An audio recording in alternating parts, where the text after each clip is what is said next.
course, I've just mentioned earlier on the principles of our operations, in particular the military operations on this occasion.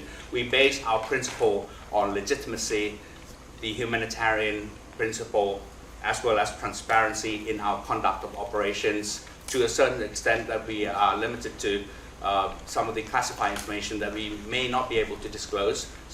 But in any case, we try to be as transparent as possible.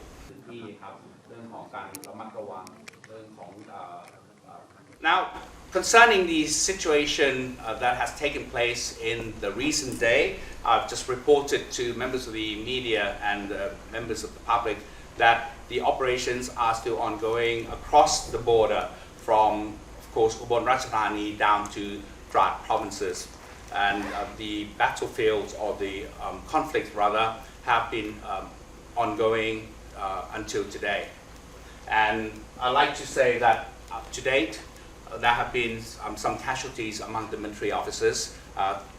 Three further officers have been killed in action, and more than 120 personnel have been injured. In total, to date, 9 military personnel have been killed and more than 120 personnel have been injured.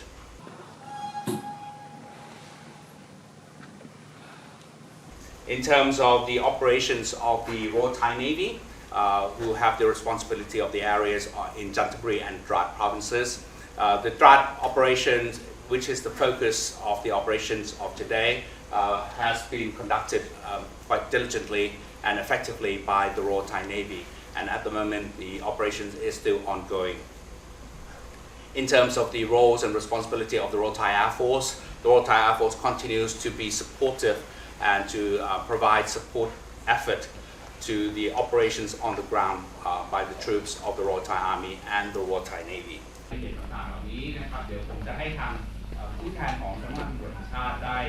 The latest figures of the affected people, the innocent civilians affected by this conflict, we have seen the latest numbers of people having to be evacuated as 199,618 people across the borders, across the provinces.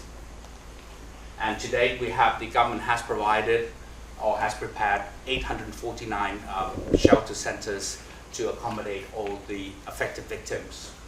And in terms of the casualties among the civilians, to date, 3 civilians have been killed.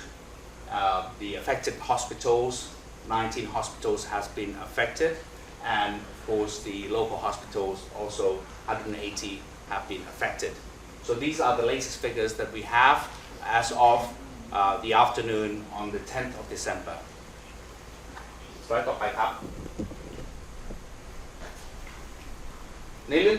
And of course the latest situation is that we have declared curfew in the area or in the vicinity of the 1st Army area by the Burapha Task Force. The reason for the curfew is, of course, to protect the safety of the general public and, of course, to prevent any possibility of sabotage that could take place during the curfew time. So that's the reason why the Burapha Task Force has announced the curfew effective since yesterday between 1900 hours to 0500 hours in the morning.